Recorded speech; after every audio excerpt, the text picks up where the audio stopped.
Good morning, good evening, good afternoon, wherever you are in the world, welcome to the show. This is the Millennial Millionaire podcast, and I am your host, Stephan Cohen. This podcast is focused on bringing some of the wisest minds from across the globe to discuss concepts, strategies, and ideals that will lead them to be top performers in their respective industries and their lives. This show is for the millennials and millennials at heart to transcend their mindset, their health, and their income to the next level. We are so excited to have you on this journey with us. Welcome to the show. Yo, yo, yo, welcome back to the show. Hope everyone's having a great week. Today, we're going to shift things up a little bit. We have a super special guest. We have Andrew Cartwright. Andrew is a serial entrepreneur. He's the author of The Origin of the Opportunity, over 500,000 subscribers on YouTube, the founder of Capital Velocity. He's a real estate investor, real estate developer. This dude does more in business than anyone else I know. And we're actually in his house right now in his home mansion studio. So thanks so much for having me on, dude. Absolutely, man. Yeah. Absolutely. So I just did your podcast. We're shifting it up. Right. We're at your house in your home studio. This is actually the first episode I think I've done since episode 10 that's not been in your studio as well, that you actually own. How big is this house, dude, that we're in right now? It's 12,000 square feet under roof. Permitted is 11,060. That's actually livable. But it's 12,000 if you actually count, the roof space. And you designed it, developed it back in the day? Drew it on a napkin, the pool. That's why the curves are the way they are. I mean, who makes a pool for bumper boats and with a dock and a built-in kitchen with 11 waterfalls and hides a water slide because they don't like the look of a water slide? It's just very detailed. Even the back part of the where I did all travertine, that whole wall, it's actually stair-stepped based on what I saw when I was 12 years old as a kid in Greece in the summer home. Pretty sick. So when I look out the window in the morning, like when I wake up, the sun comes up. I've always built houses with the sun coming up on the backside so that like it wakes you up. I love that morning sun. So when I look out, I see that travertine with all the plants, just like in Greece. Life by design, dude, taking it to a whole new level. Yeah, it's like I like that emotional nostalgia kind of. I like to build that into my life where I can, so that I have an emotional connection to things. It just makes it so much more enjoyable. I love it. Let's hop into it, Andrew. So Sure. You do a lot of different things. You're successful in a lot of different spaces. I think, at least off the top of my head, you have more business acronym in X amount of spaces than anyone else I know. Talk to us. How have you been successful in so many different spaces? Did you start with one and then you created some wealth and then you expanded? Or did you always kind of have an interest to have all these different verticals in business? I think what's something really easy to master. Let's say tic-tac-toe, right? After a while, you play tic-tac-toe enough, and all the moves are pretty much known, right? Like the basic principles of the rules. Yep. So to me, I pick something simple like that, other than like chess that can be 9 different layers of strategy or 15 or 20 moves ahead of somebody. I picked that because it's just a few moves and the game's over, right? So in each industry, as soon as I learn the game and I've got it figured out, I know the rules, the strategies, and I've beat the system and I make a profit with whatever business model I've created or whatever business, I get bored. And then I transition it over to people that'll actually run it. And then it goes from there. Sometimes it goes good, and sometimes people destroy what I've created, which is gut-wrenching. Yeah, it's tough. Or economies do it too. 2008 ran through my entire personal financial statement like a bulldozer. Crushed me, pushed me $12.8 million in debt. Jeez. So, yeah.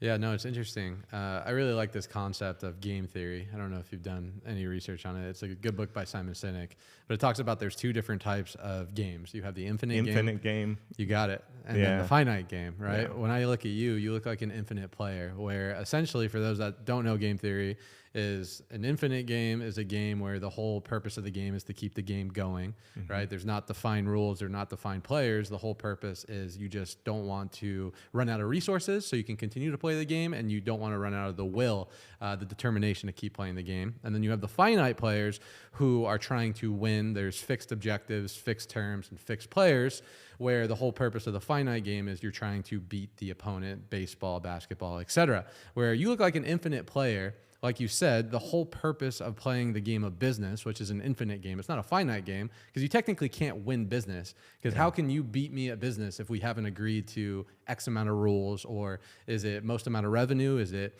most amount of profit? Is it most amount of growth?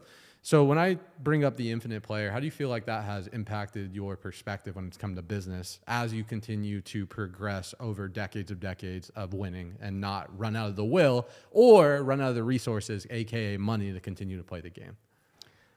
I love the book. Simon's incredible. He's just a great guy. He just really affects my thinking, which is really cool. I've never, to me, business has always been about personal development, about personal growth, learning something every single day. I am such a nerd. I love studying. Like before you got here, I'm just all up in it, studying.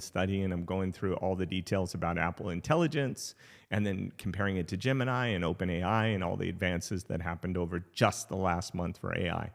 And to keep abreast of it is moving ridiculously. There is a meteor coming that people just don't see yet. That is just unbelievable.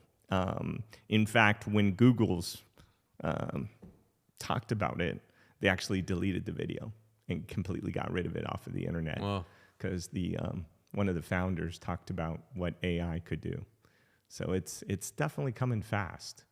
So it's going to be interesting. But back to Infinite Game, to me, it's about personal development. I learned after, because I've been a multimillionaire, and decamillionaire and beyond that, literally 4 times. 4 different times, I had to go back to the drawing board. One time I went back to the drawing board, I was $12.8 million in debt. The other time I went back to the drawing board, I was $875,000 in debt. When I was $875,000 in debt and lost $15 million, went homeless, was showering at the gym. I had a gym membership at 24 Hour Fitness that was like $10 a month or $12 a month, something like that. And I had a $50 storage unit, and that was my life, right?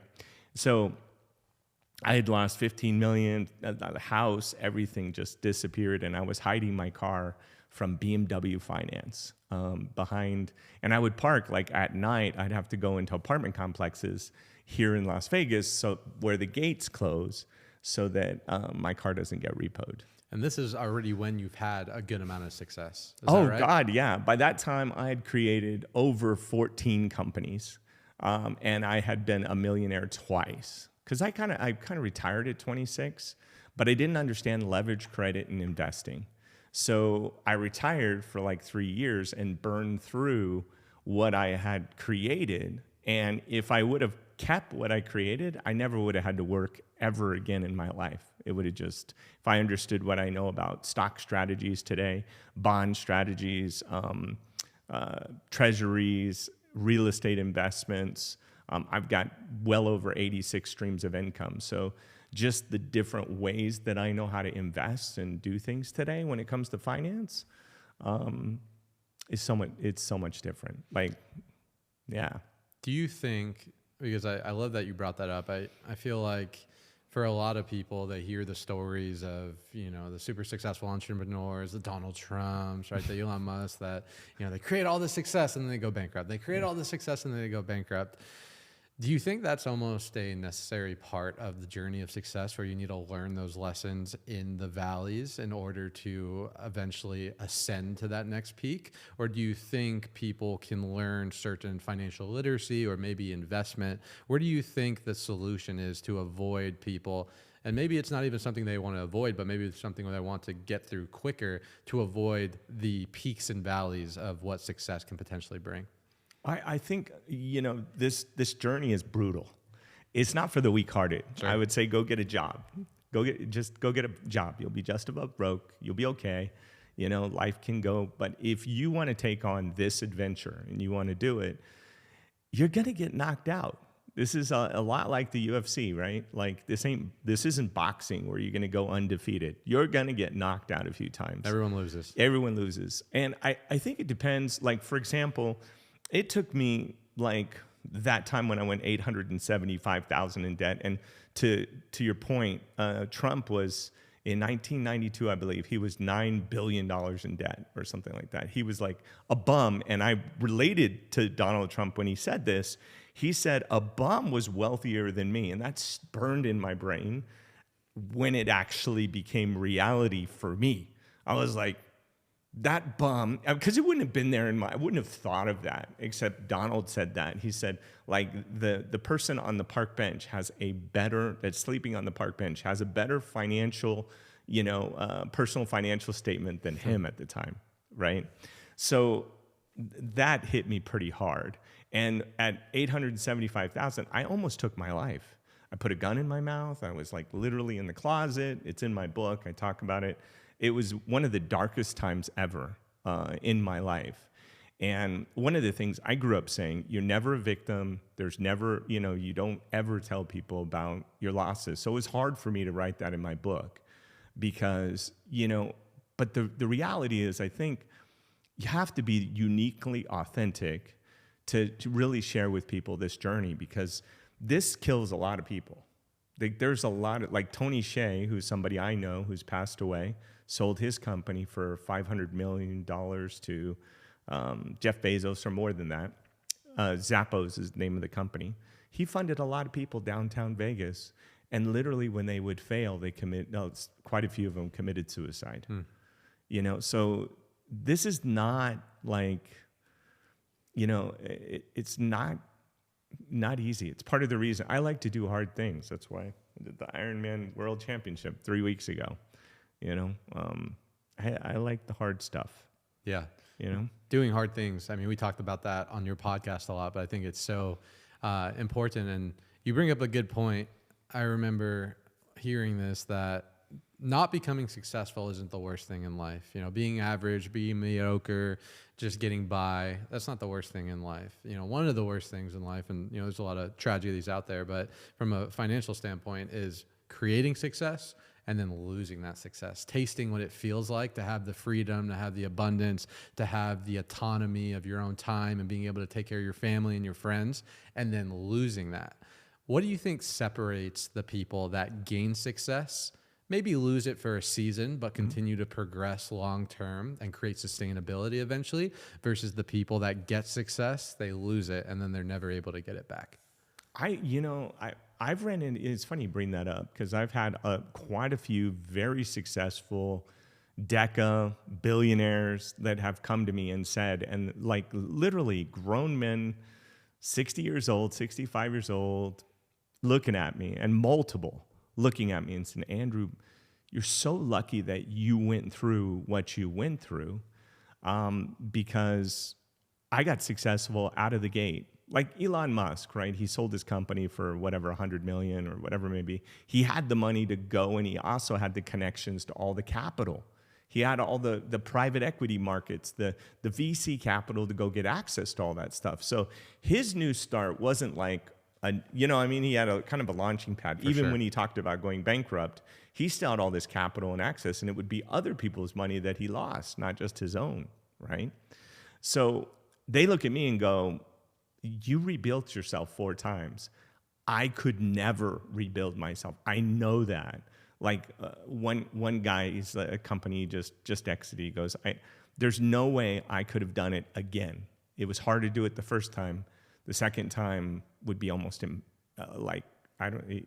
say they can't do it, which I think creates an insecurity, which is like, I don't have. Like the really cool thing, I think God built me this way, right? Like I went through all this stuff now for the purpose of other people not having to go through like what I went through. So to me, I feel like every single thing happened, and it happened for me and on purpose. So and I think the 875,000 prepared me to be $12.8 million in debt, right? And to be in huge litigation with banks that were foreclosing on, and it gave me the tools to not sit in a closet with a gun in my mouth, but the tools to go, you know what? I'm just going to show up every day. I called the banks every single day. They still talk about it till today. The banks do. I called them every day until I got everybody paid back. And that $12.8 million, I got it all paid back by April 12th of 2012.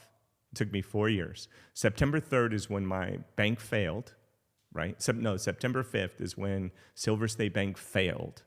And they didn't fund the rest of my projects. And I had like 100 projects going on, like all kinds of projects all over the place that were half built, 75% built, 80% built, 95% built.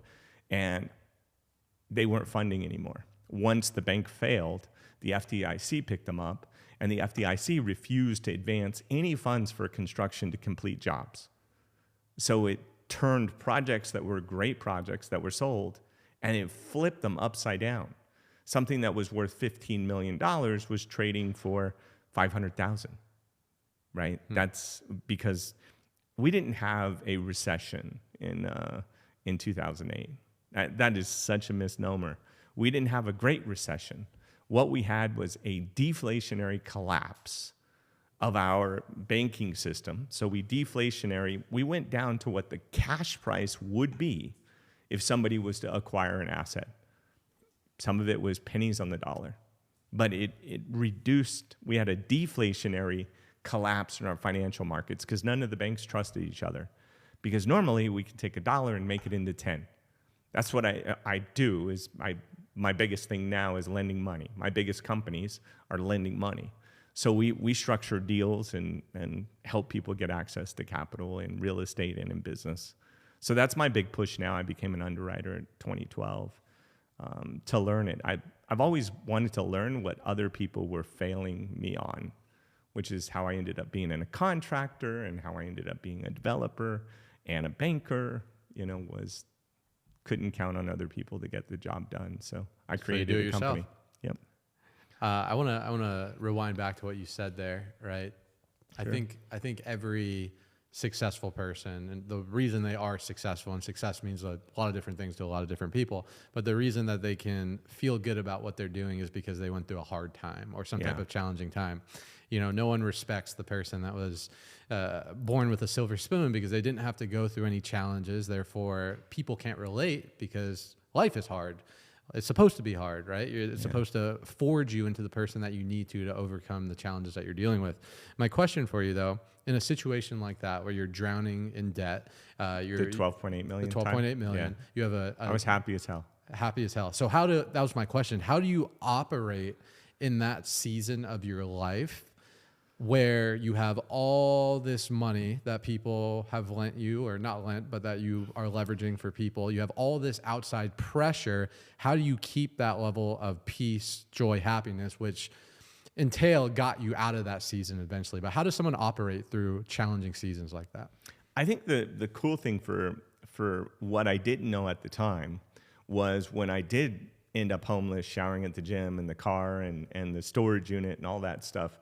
And, going to the point of, it's like in that closet where I pulled the trigger halfway down with the Smith & Wesson, like literally in that moment, I was reborn, right? And it like literally after that, it just didn't matter. Money didn't matter. It comes, it goes. They'll take it from you. The government will take it from you. The banks will take it from the economy. Will take it from you. They'll print more. BRICS will come out with their pay program. Nobody will want the dollar anymore. And but the thing I know, and this is where I get peace. I have over 17 different industry skills. I have products and services that I can offer the world. What we trade for in dollars is whatever. I don't care if we're trading in Bitcoin. I don't care if we're trading in stamps. I don't care if we're trading in apples. It doesn't matter to me. The thing is, I know how to provide products and services to people and structure companies and put stuff together so that I have the ability, the production ability to produce in the world. And that production, there's a small price to pay for efficiency, and it's called a profit. So I can make things efficient enough to make a profit. And at the end of the day, you can drop me anywhere on the planet, other than probably North Korea. Yeah. And I could literally figure out how to start a business, how to put something together, what people need, where the biggest problems are, and how I can solve those problems at a price that people will pay more for than it costs me. It's your superpower. Yeah. So just figuring it out. And the cool thing is I've done well over 32 companies. I've invested in a lot of companies. So to me now, I get to see all this stuff, and I'm just constantly learning every day.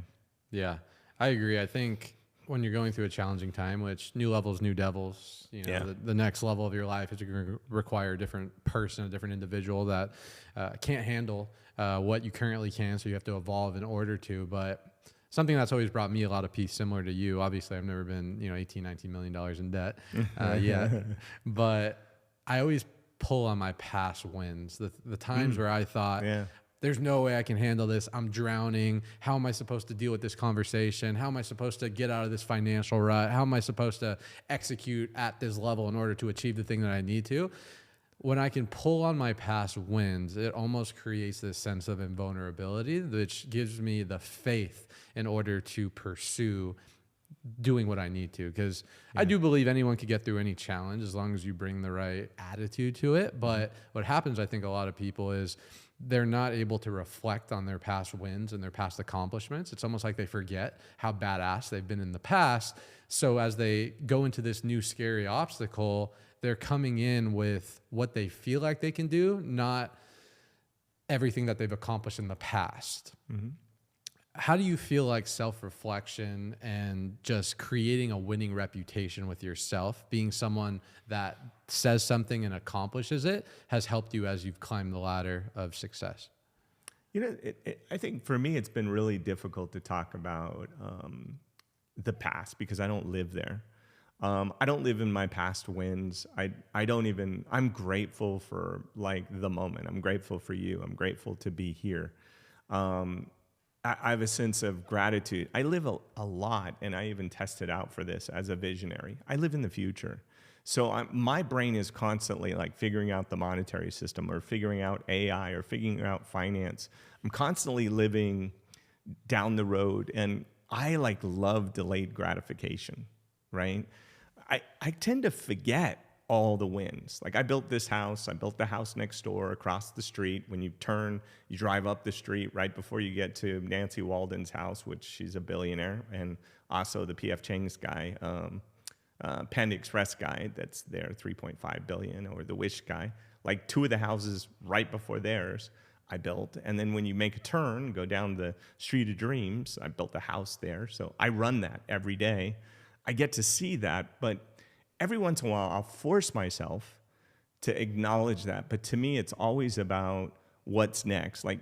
Today, my biggest challenge is, and it's so hard, is to make other people successful. I'm not talking about motivation and inspiration like you can get from watching YouTube and some generic whatever conversation. I'm talking about real, tangible results.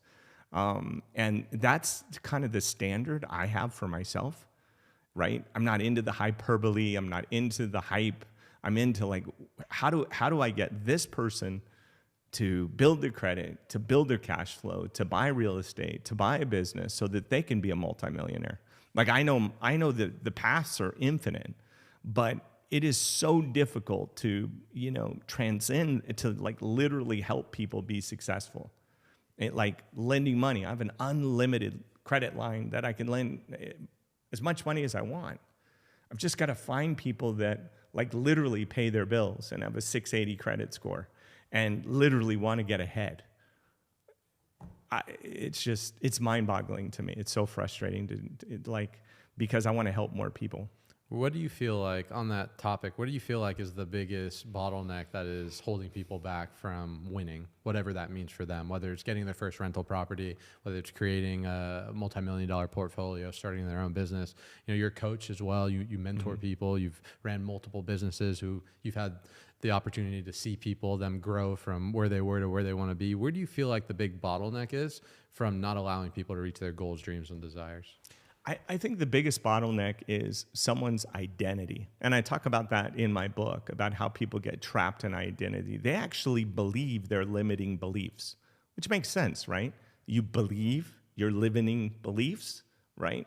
And yet those limitations are self-created a lot of times, self-imposed.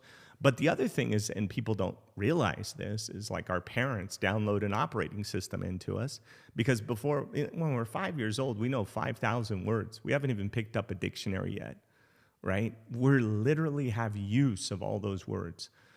That, all the definitions, all the concepts start to filter into our reality.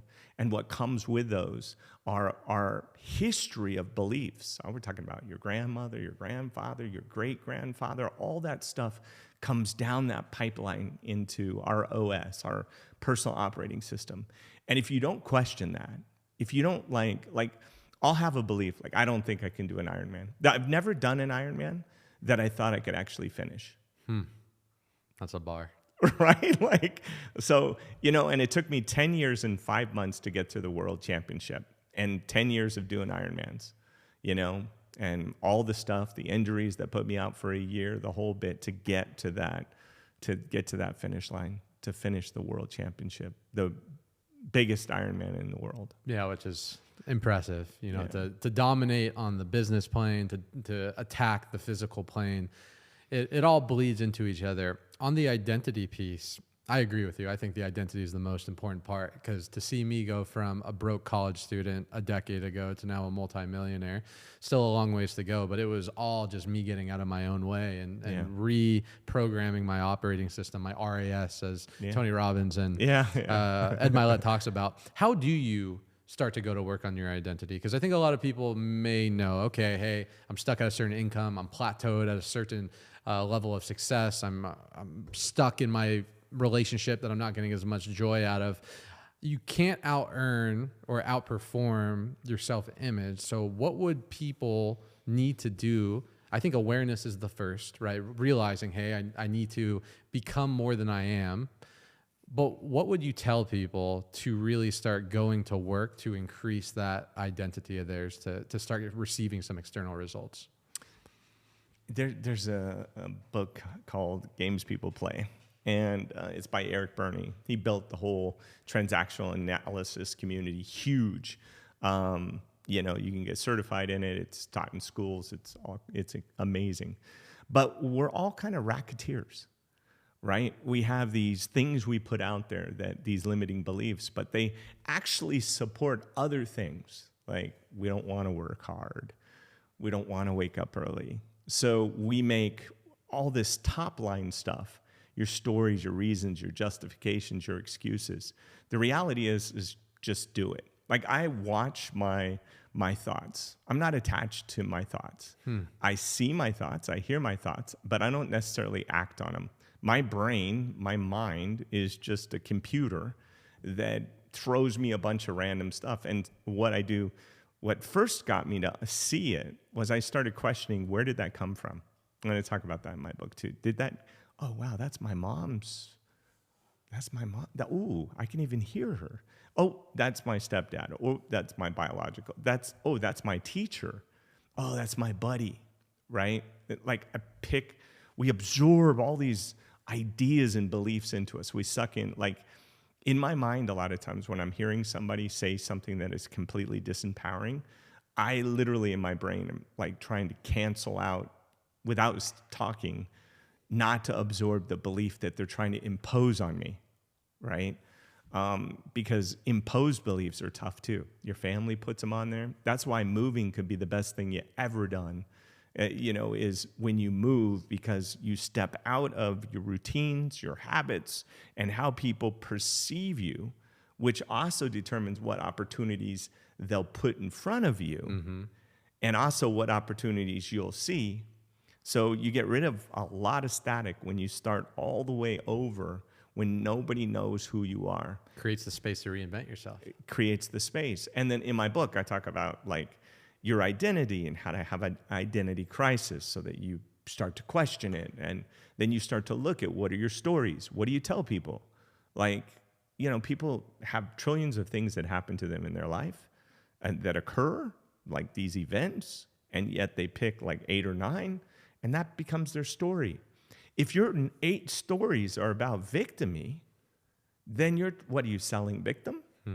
Right? And I know this is horrible, That's why I spend most of my time probably alone and working and at the top of companies, is because what I talk about is not comfortable, right? It's uncomfortable even for me, because I challenge myself. I look at my own, like, what am I selling? Everyone's always selling. What are you selling? Yeah, you have to be super mindful, especially in today's age where you're getting bombarded by so much stimulus from social media and your cell phone and your content. It's, you're being programmed 24 hours a day. So if you're not mindful, I always had this analogy that I learned, that I have this little blue man that I visualize at the guard of my mind, the door of my mind. Yeah. And I have to be very mindful, and I'm not 100% all the time, but you can choose what you consciously allow into your unconscious or what you consciously repel. And whenever I hear information from someone that I wouldn't trade places with, or if I hear this negativity from the news or from society, I have to consciously say, okay, Stephan, I reject this, because if I just allow myself to get programmed from my senses, it's going to seep in there. And whether I consciously or unconsciously, that seed could turn into something bigger that I don't want. Yeah. Yeah. 100% right. I love it. Yeah. It's so true. I constantly, I used to sit there and actually argue with people, but I write this in my book too. It's like, people are 100% right from their perspective and from their viewpoint, whatever they're trying to promote and sell in the world and want people to buy. They're 100% right.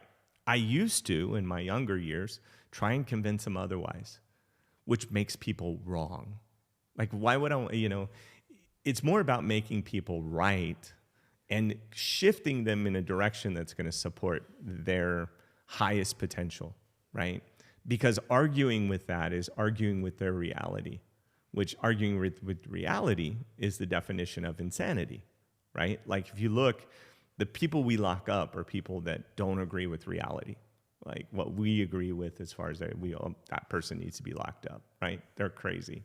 So if you're going into somebody else's reality and you're trying to literally tell them that they're completely wrong, their mind's going to attach that. They have experiences, beliefs, family, that goes deep, almost like a cancer that goes all the way deep. You don't know how deep that root is. And that root attaches to neural synapses as well, and they connect all those thoughts, because we have like this network of neurosynapses in our brain, and what fires together stays together. So if you have strong like opinions about something, when that fires, it'll dig deep to find every supporting thing to support that actual firing, that what you're putting there. And you'll always find what you need to support whatever it is that you're coming up with, because you literally can pick however you want your brain to fire. You can rewire your brain just by changing how you talk to yourself, your internal dialogue, and your external dialogue with other people, and how you start to perceive the world. Because perception is reality, but you have control over what you perceive. You can perceive it all kinds of different ways. Yeah. No, it's interesting. I feel like we're at a unique time where a lot of the ancient Eastern spiritual wonky donkey energy and frequency and all these metaverbal things are now coming, and science is backing it up with quantum physics and energy. Yeah, that's what I was going to say. It's been studying quantum physics probably for going on over 20 years or 20 years. That's how I got into the neurosynapses and the chemistry and how our bodies actually work. And what's fascinating is quantum physics showed that this started documenting what the spiritual realm had always been saying. But now we had scientific evidence of that, like an observer, how that makes a difference, which is really wild to me. You know about the observer, right? I think. Elaborate. So if you shoot a particle, and you shoot it through like a hole, right? For example, if you leave the room, the particle actually acts differently than when you're in the room, provided that there's no, and then they put a camera on it, and the camera, even on a quantum level, the camera somehow, the fact that the particle was observed, it changed itself too. It didn't go in different positions. It went straight, right? So the observer, even in the future, looking at a camera, a digital camera, right, literally changed the effect of the particle.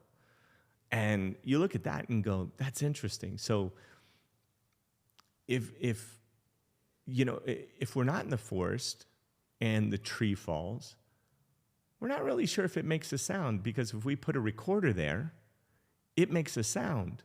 But we know now in quantum physics that the universe works differently depending on who observes it.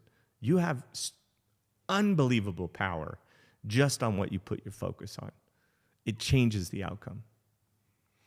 Einstein's got some incredible stuff on it. One of the big ones that I liked, and this talks about how from the observer things change. But think of yourself on a train and you're moving at 50 miles an hour, right? And I'm standing, right? You're going 50 miles an hour and you run, let's say 1 mile or 5 miles an hour backwards in the train. So you're netting 45, right? You're still traveling. You're not really moving other than what you're running. I'm not moving either, but we're on two different platforms. You're on a train, I'm on the ground. Our observation's going to be different, but yet let's say you're standing there and I'm standing there. There's no difference in what we're doing, but what you're on is moving at 50 miles an hour. And right now we're sitting in this chair. We're moving, I think it's 1,000 miles an hour in 11 different directions, as far as the planet, how we're moving on axes through through space. There's some crazy stuff. And I think it's important for people to realize, because I agree, when I started my journey of entrepreneurship, I started also my journey of spirituality and learning all the laws of the universe and learning that we really are creators. And I think what quantum physics has reinforced in my mind, which the more you reinforce a belief in your mind, it actually becomes part of you. And you start looking, to your point, we start seeing things differently in the world. I forget who says it, but we don't see things as it is. We see things as we are. So if we want to change our outside world, we need to change our inside world first. But I think the belief and the concept that's always rooted me and kept me grounded is I am a creator of my reality. I can change my external world by changing my internal world, by changing my thoughts, by changing my beliefs, by going to work harder on myself, as Jim Rohn talks about. And eventually your world outside will change as well. And I think too many people, they give too much power to external circumstances, too much power to who's going to win the election, or what's going on in global economics, or what their manager told them, or what their boss told them, or their competition, when in reality, all that stuff, I believe, is only a small percentage of actually stuff that matters. It's really everything that you have in your control. And the only things that you have in your control really is your attitude and your action. How you respond, not react, but how you respond to circumstances that happen in your life, and the attitude you choose to hold when you're going through hard times. And I think as long as you show up in a way and you're consistent and you're a good person, you give good karma out into the universe, and you don't allow yourself to your dream to be sold and continue to want to progress, it's almost impossible not to have good things to happen to you. Yeah, I mean, especially you'll probably perceive them that way because you feel good about yourself. Is the key. You said something. I was just before you went into the other thought that was, I think it had something to do with belief. You were talking about belief, your internal belief. I mean, your programming, you can actually choose it. I definitely know that my thoughts are not me. My emotions are not me. They're experiences that, to me, provide feedback about what I'm experiencing, right? Same on a physical level. Like when I'm running, before you got here, I ran, 8 miles? And at first I got shin splints, and then it went to my knees, and then to my legs, because 3 weeks ago I did an Ironman, and I've been running ever since, right? And my toes, I have blood blisters on, I think, 8 of my toes, or 7. I took video of it because it's nasty. It's really bad. But I was thinking about, I'm like, every single time I'm going, I'm disconnecting myself from my body. I tell my body what to do, just like when I go in a cold plunge. I own my body. My body doesn't own me. I tell it what to do. So yes, I appreciate your feedback as far as the shin splints. I get it. It sucks. Enjoy the suck, because we're not stopping. The same with the knees. They start hurting, but eventually it goes away. And then I start feeling the pain in my upper thighs. That's fine. It'll pass. That's kind of like, especially in the Ironman, there's so many things that turn on and like get you to want to stop, getting cramps and throwing up and all kinds of stuff. I think that's why physical fitness is so powerful of a tool, not just for your physical body, but also for your mental body. Because what you're basically doing is you're training your mind that you decide when it works and what it does and when it focuses on, not the other way around. And it's just like a muscle, just like going to the gym. The more that you can train your mind to have your body act on command. I'm going to wake up at 7 a.m. today. I'm going to show up in state to deliver this presentation. I'm going to commit to the promises that I make to myself with all the sales calls and amount of doors I'm going to knock and all the things. It's a muscle. And when you create this muscle, like you said, when neurons fire together, they wire together. The more that you continuously to operate out of the conscious, competent level on controlling your mind, the easier it becomes to become unconscious at doing the things that it wants you to do, that you want it to do. And then it bleeds into every area of life. Like, I didn't really take fitness seriously until probably like 4 years of my entrepreneurial journey. I was the guy that was like, when I have a private chef or when I have all the money in the world and I can hire a nutritionist, then I'll focus on that. Not going to happen. It's never going to happen. I realized I was unbalanced because I was putting all this energy into all these other areas of my life. And I realized, like, what is everything else without health? And when you move your body, a lot of people think that your body is the unconscious mind, so the more that you move it, you change your physiology. Tony Robbins talks all about changing your state. The better you feel emotionally, the endorphins fire off, the dopamine fires off, and it just allows you to operate throughout the day at a higher consciousness. And the crazy thing is, when, in my experience, and I'd love to hear your perspective, Andrew, when you just focus on feeling good now, whatever that looks like in the moment, it's going to look different in different seasons of your life. But if you can just feel good now, good things typically happen to you. That breakup happens. If you can figure out a frame where, it sucks and you're heartbroken and you have to mourn a little bit over that lost relationship. But if you can frame it in a way where it's positive and do your best to feel good now, good things will happen to you. You'll overcome it. Same thing in a business deal. I think a lot of it has to do with your perspective and frame that you hold on situations. And I believe as long as you can feel good now and whatever's happening, good things will then attract to you. Yeah. I think one of the things most people get stuck is because they resist the experience of what they're experiencing, right? A lot of times if you just like with my knees, when I experience it, I experience it. I just let the experience be the experience. I think that happens also, like when you're sitting there and you're going through whatever you're going through and you mourn because somebody, passed away. Of course, mourn. Someone's gone. You're going to miss them. It's like ugly. I've done it. It's not fun. It is what it is. It's the experience of life. But I'm grateful that I'm mourning, because there was somebody I really cared about that is no longer with us, that I really love and care about and I'm going to miss.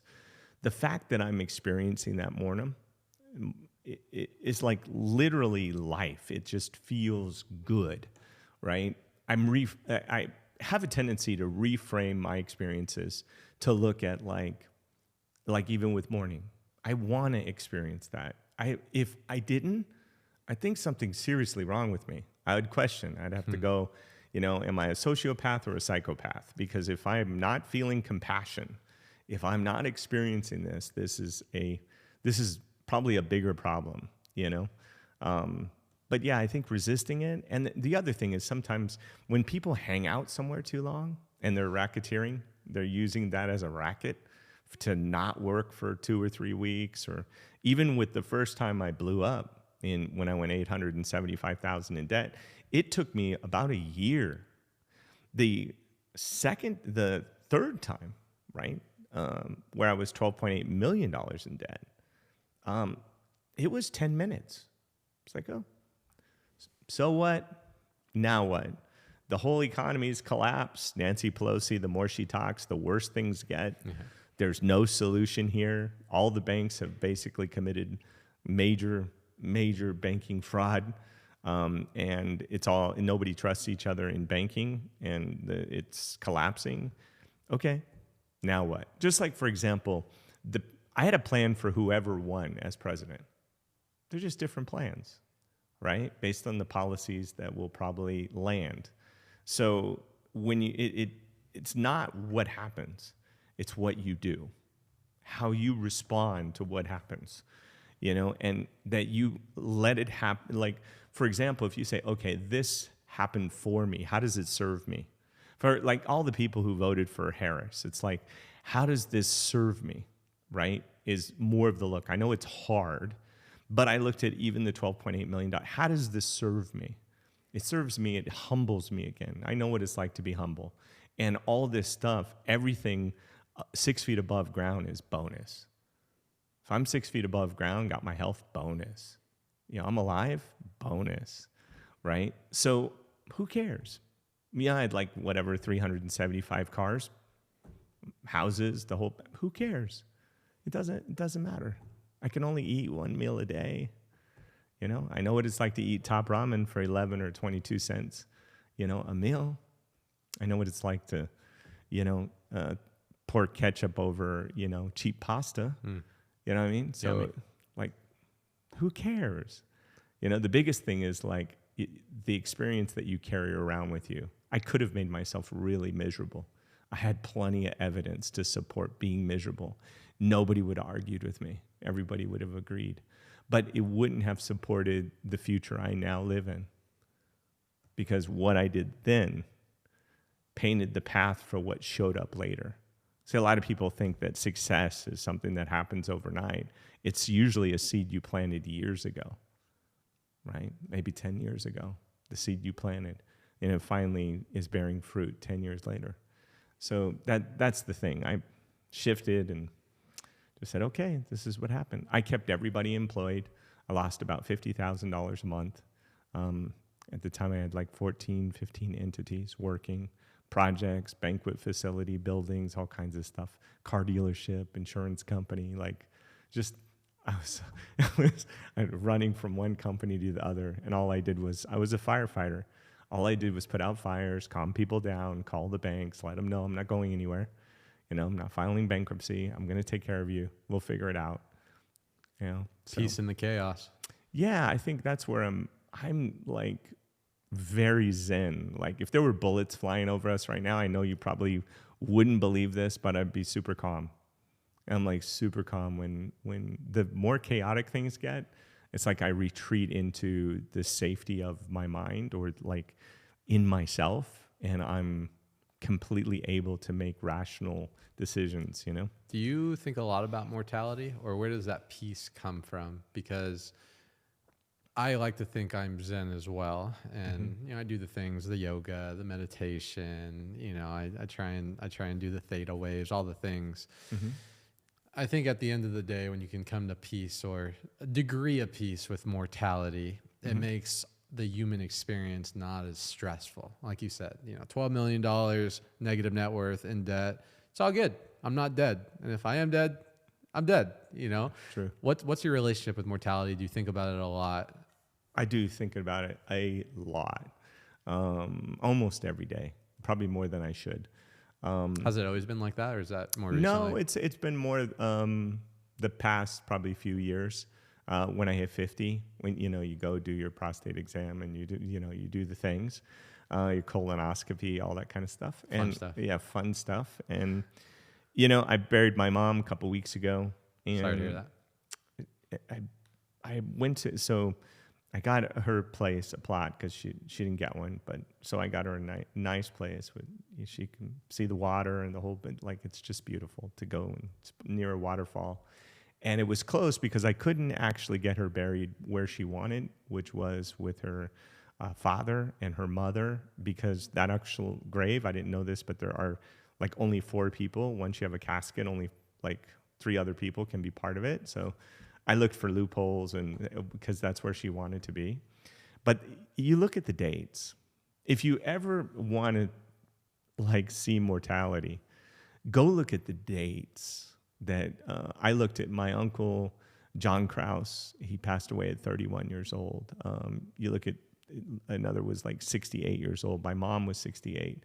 You look at and I'm 54. That's 14 years. You know, you look at your grandfathers, like 80, 70, that's 20. Like, wow. So then I think about the last 10 years of my life, and I went, that went by pretty fast. I got 2 of those, hopefully more, right? 20 more summers, 20 more winters, and I'm 74. Like, when you start really confronting the reality of your mortality, it is hard not to be super excited about the moment, because we're here for such a short period of time. Like, maybe according to my family history, I've got 20 more summers, 20 more winters, 20 more Christmases. I got this Christmas, next year will be 19, right? It's like, when you start to think about it, I think it makes you move. It creates a sense of urgency. Like, it's urgent to do stuff. It's important to stay healthy. I want to be doing Ironmans at 75, right? 80 years old. I want to be completing Ironmans, and be in incredible physical health, right? But anything can happen. I'm getting cancer cut out of me in about 5 days, out of my back. I have basal cell cancer back there. So, yeah. No, it's second time they're cutting out cancer out of my body. Not a friendly reminder when your mom died of cancer and stepfather died of cancer and your grandfather died of cancer, and you're like, wow, they're literally cutting it out of me for the second time, It's powerful. Yeah. It allows you to diminish whatever big, scary monster you're dealing with in your life, and it puts things, this is the word of the podcast, but it puts things in perspective. It makes that business call that you're dreading not that big of a deal. It makes that relationship that went downhill not that big of a deal when you can put things into a perspective to minimize what's going on, to hopefully navigate through it and become better. So I love it, dude. I love it. Let's talk a little bit about money as we start to wrap up here soon. What do you think separates the difference, or I guess in your experience, what do you think was the breakthrough moments from the 6 to the 7 to the 8 to eventually, obviously, way past 8 figures when it comes to climbing the financial ladder? I think the first $10,000 is like so painful. In a month, or just in general? In general, getting to that first. And then things really start to change after about 10, and then 100,000 as far as liquid that you really have, not equity or anything like that. But, and then, of course, now getting your credit right, getting business credit set up so that you can really get the infinite credit card. In the U.S., we have the best banking system ever. It is like, we're so blessed. Opportunity is just, a little bit of effort away. I think once you get to probably a couple $100,000, things start to get easier, because you can get in bigger deals. The whole key is you start out in small deals, really small deals when you're starting, and then you compound that and you build off of those. Like, even when I was homeless, I never stopped working. Right? The difference is I wasn't going to take all the money I was making and put it into rent and all the stuff. I needed that to build up the capital so I could start again. And then I started a magazine, Property Sold by Owner. I sold $120,000 worth of advertising in less than a couple of weeks, which funded the whole magazine and made me like 10 grand a month. Which was pretty cool. Then I started the real estate brokerage, the construction company. It all started to build momentum. And I think once you get to the point where you start building momentum, it gets easier and easier and easier. Then you get to the point where, like now, when you're on, like, I want to go to the 100th floor, which is billionaire status, right? So I'm like certified billionaire. And so I'm studying a lot of billionaires, a lot of their paths, what they're doing, how they went about what they're doing. And what I find is that, there's different thinking. Like I'm probably on the, I don't know, 20th floor. A lot of the stuff I look at is literally on the 5th floor. I've already been past the 5th floor. Like, why am I looking at a deal? And by the time I finish analyzing a deal, I'm like, the amount of money doesn't change the quality of my life, doesn't get me closer to billionaire. It actually takes me backwards because I lose time, right? So something that is going to make, I don't know, $30,000, $40,000 a month, not as exciting to me, right? Doesn't change the quality of my life. Nothing changes, right? It's not until you start seeing the bigger numbers that things can really effectively change, if that makes any sense. Oh, 100%. Does that kind of... Yeah, it's getting clear on what you want and making sure the things that you're putting your time and energy into are congruent with that thing, not just keeping you where you're at. Yeah, and invest. Look at everything you do as an investment, even building, I'd build a house to sell before I lived in a house, right? Same thing with cars.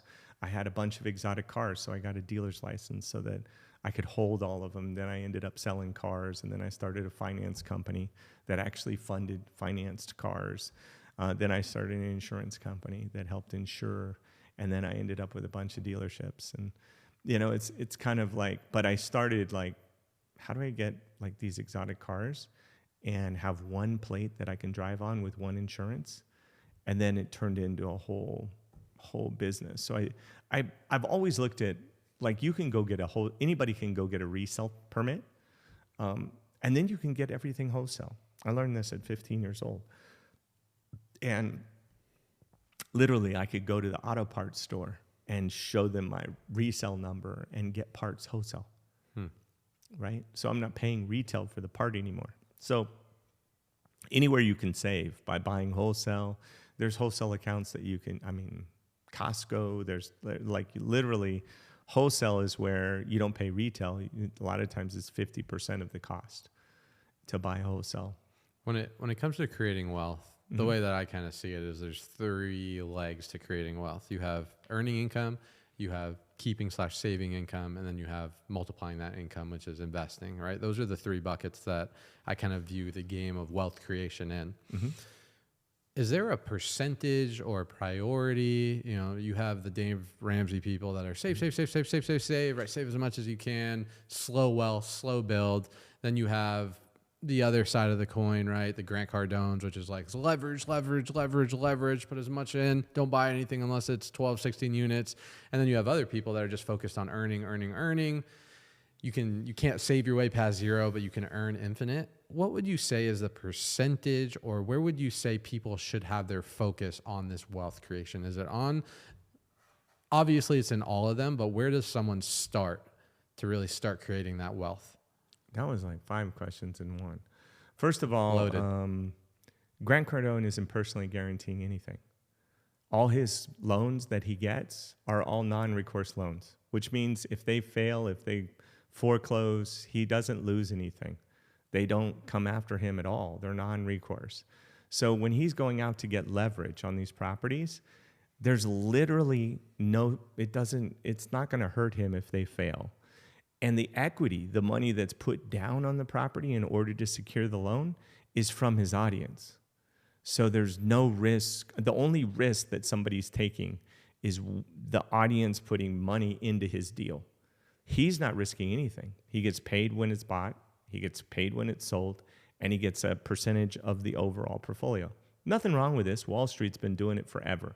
Wall Street doesn't personally guarantee anything. All he did was take syndication and put influencer behind it, right? He's doing syndications. Nothing that he's doing is like out of the ordinary of what major funds do. But him telling people that they should go leverage themselves is not actually the same as what he's doing.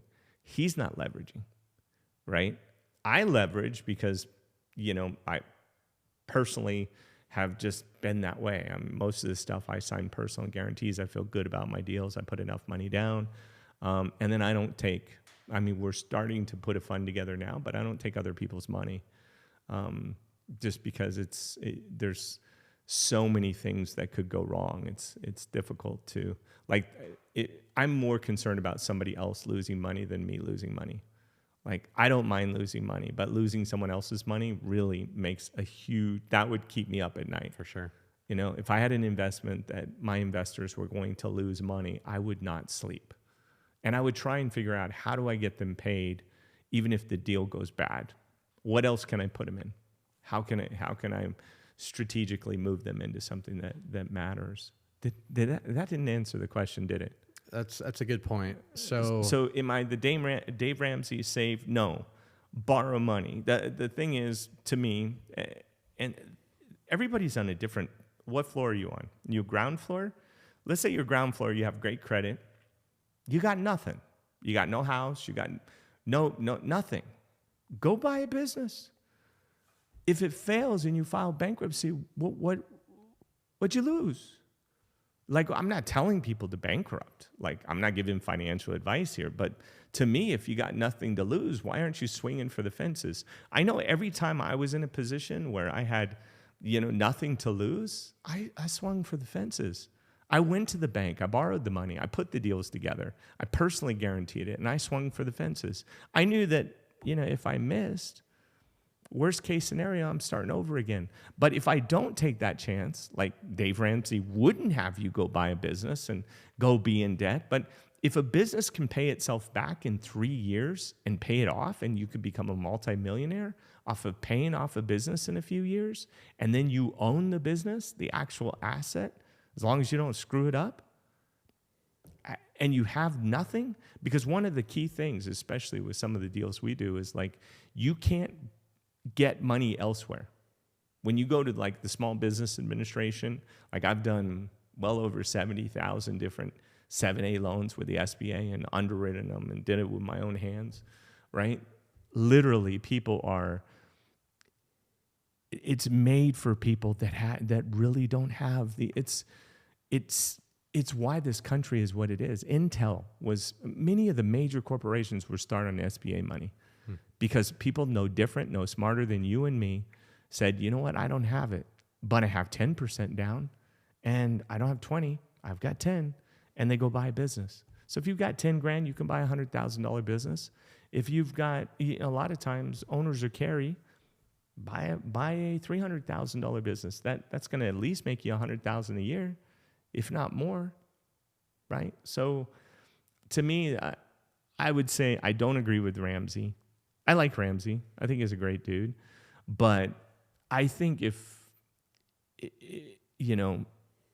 he's probably given advice for the worst case scenario. Like, if you have, you just don't want to take any chances in life, but it's going to be slow. What, you're 70 by the time you have a decent bankroll? 70? Doesn't sound like fun.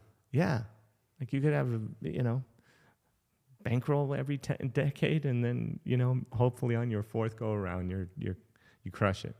Slow and steady doesn't win the race in that scenario. In my opinion. Yeah. So I kind of like, Grant is telling people leverage. He's not leveraging. Ramsey, who's like whatever, a billionaire, or like he's worth $100 or $200 billion, telling people it's a lot of what people want to hear because they're scared, and he speaks to fear. Sure. He's in financial fear. When I hear him, it is financial fear. He tells people like not to move forward, not to leverage, not to.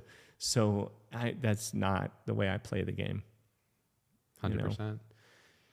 You've been successful in lots of different verticals, lots of different industries, still operating, 16, 17 companies, 32 companies, different industries, et cetera. Mm-hmm. Is there a common characteristic or quality or skill, something that you feel like has helped you been successful as an operator or as an owner or as a founder in any of those companies?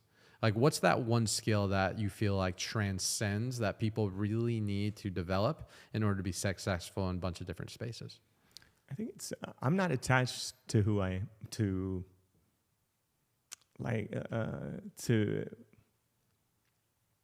not attached to like who I am. I guess it's hard to explain. It's like I have the ability to become what's necessary to be successful. So it's adaptability, it's flexibility, it's resilience. I won't give up. You and I get on a treadmill. Yeah, I'm not going to quit. So it's either I finish or I die, but I'm not quitting. I don't care how old you are. I don't want to get on a treadmill with somebody who looks like they could crush me. Especially an Ironman champion. I know me. I'm resilient and I won't give up. I will never, ever, ever, ever give up, period. Until I'm 6 feet under. And even then, I don't know if I'm giving up at that point. I don't know what's there. So the infinite player. Yeah. So I'm not attached to any idea. I'm not attached to any viewpoint or identity, or I have the ability to drop into, like, if you saw me at different places, you'd think, wow, this guy has multiple personalities, right? You see me talk to a banker, it's completely different. You see me on a construction site yelling and screaming and threatening to kill somebody. That's a very different Andrew, but a lot of guys on a construction site, man, if you ain't up in their face and you're not like laying the law down, they're just going to walk all over you. And when you're trying to manage multiple different trades with people that work with their hands and are not good communicators and are just going in there to do a job and want to go home to their family and have a beer, and someone else walks all over some guy's area, and you've got to stop a fight from happening because they're losing their mind. It's different. You can't think like a dealer and own a finance company. They're two different thought patterns. When you're doing a deal, you're making a loan. You want a good loan that's going to get paid back. You want to make sure you have good collateral. A dealer just wants to sell a car. They don't care what happens after that, right? So if you, especially owning multiple, I had to detach myself from the dealership side. I had to detach myself from the banking side and not let, when I'm doing a loan, not let my dealer hat change the way I thought about the deal, because that would be making a bad loan. Loans have principles, that based on a certain credit rating, job, career, there's an actuary that'll tell me basically what that loan will probably do. And then I have to write off what the possible loss is on that and discount it to figure out what my real return will be on that loan, and then set the interest rate accordingly, so that so after I discount it and write off what most likely won't get paid based on a pool of hundreds of loans, I figure that out. That's a different thought than a dealer that's just looking at, how do I make a profit? And then when you're looking at it from an insurance company, owning the insurance company, you're looking at the collateral, what's going to come in, what the actuaries are there, what's the likelihood of somebody getting, something happening, what are you going to pay in claims, who's handling the claims adjustments, where do you domicile that? I set mine up in Turks and Caicos. I got 30 years no taxes there. I got to invest all the money while it was, in premiums, because you can't spend it. So it's a big insurance is a big saving business, because you can't spend the premiums until they've been earned, because that money is not yours until the premium's earned. So but you do get to take that money, and according to the law, you can invest it. That's why insurance companies don't pay out claims for years, because that money that you paid in is still earning money, right? Insurance companies make loans, against collateralized assets that are insured, right? Covered. You can buy stocks, you can buy bonds, you can buy different things that are secured assets with that premium money, as long as, you have separation, because you can't look like it's your own money.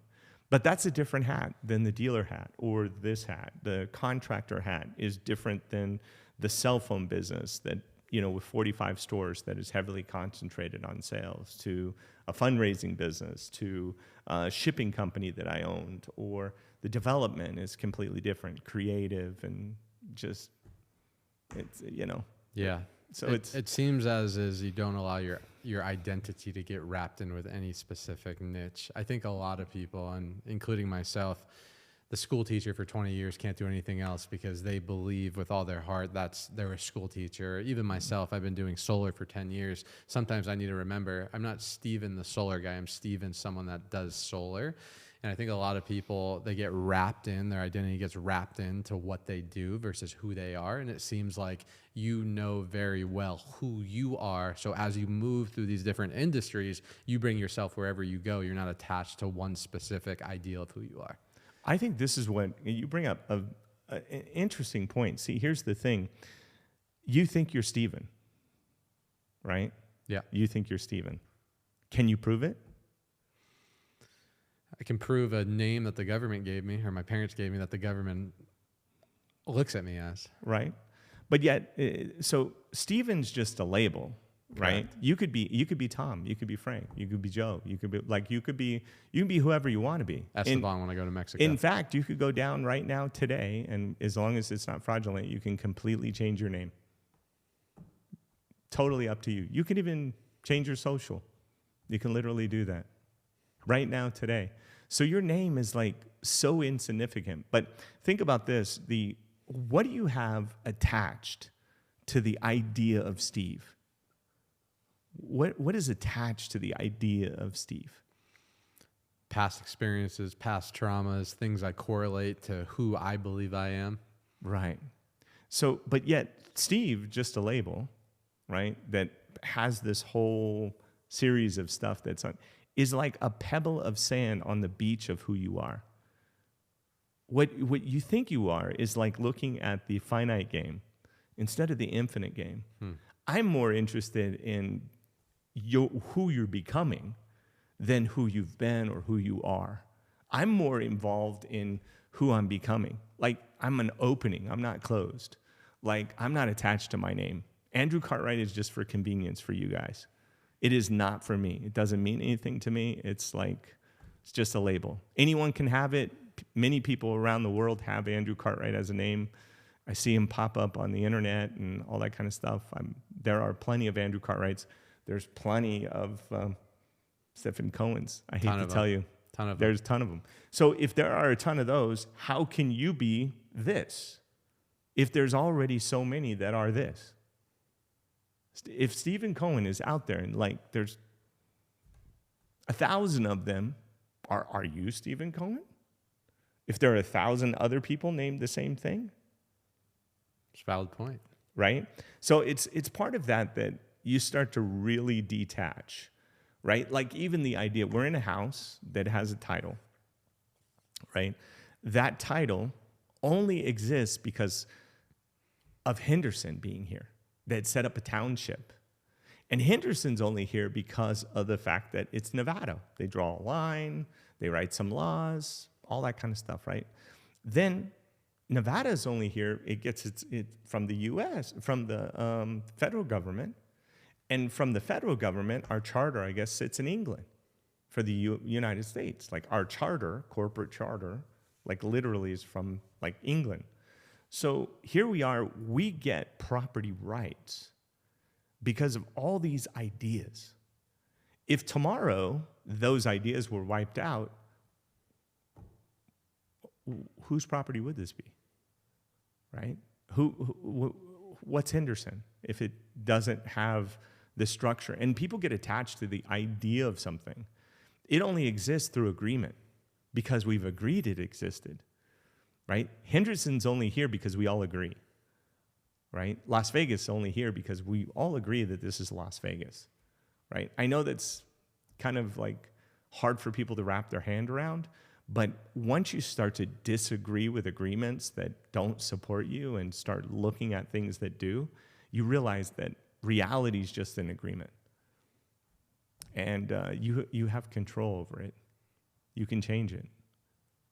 Well said, dude. Yeah. Some powerful stuff. We could sit here and talk for hours and go all over the place. Yeah. But for sake of time, I know you're a busy man. So I got a question for you. Please. Okay, this is a deep Hit one. me. So in a monastery, they do this for 6 months, and they can't say anything else other than this one thing. And the question is, who are you? Who are you? I would say my first response is I am a spiritual being in a human body. I'm a spiritual being having a human experience. So would you say that that's a concept, right? It's a concept of you. Are you a concept? Because a concept is a construction of thought and ideas. So are you a thought or an idea and a concept? To some degree, I would say I am a soul, a being, someone here to fulfill what I believe is purposeful in my life. It's a tough question. It is tough. Because as soon as you say the answer, what happens in your head? It's like not good enough, right? Yeah, you start to peel back the onion. As you peel back that onion, and I spent decades peeling it back, 26 years, putting together the book and all the different stuff. It's amazing when you really ask yourself honestly that question, who are you? And you get past your name, what you do, your ideas, your spirituality, all that stuff, and you really start to go deeper and deeper and deeper, and it's a process. And when you really get to who you are, it's amazing. That's the inner work that more people need to be doing and hearing about. Because at the end of the day, all of our external problems, I believe, can be solved with asking questions like these, doing the deep work that you need to explore yourself. Yeah, for sure. Andrew, it's been freaking awesome, man. Yeah. Where can people find you if they want to get connected, get some coaching, maybe capitalize on some of your funding? YouTube, Andrew Cartwright, andrewcartwright.com, Origin of Opportunity. We've got also things like Transaction Room, which is to help people buy businesses and help people buy real estate. It's completely free. I don't make any money off of it. In fact, I've spent tens and tens of thousands of dollars on putting it together so people can find businesses and can find real estate just to help them out. So Capital Velocity, if people need fix and flip money, rental capital, ground up construction. I don't require tax returns. I don't even hard pull people's credit. It's purely based on, is this a property that's going to feed you and make you money, or are you going to lose money? I don't do loans that eat people. I only do loans that feed people financially. So I only do investment, fix and flip, ground up construction and rental, bridge lending, and then business loans to help people advance their business. That's it. No consumption stuff. Guys, definitely reach out. Andrew's the real deal. Dude, I'm grateful. You've had me at your house twice now. Thank you for the time. Yeah. And definitely, if you got value, like, subscribe, comment, follow Mr. Cartwright, and we'll see you guys on the next episode.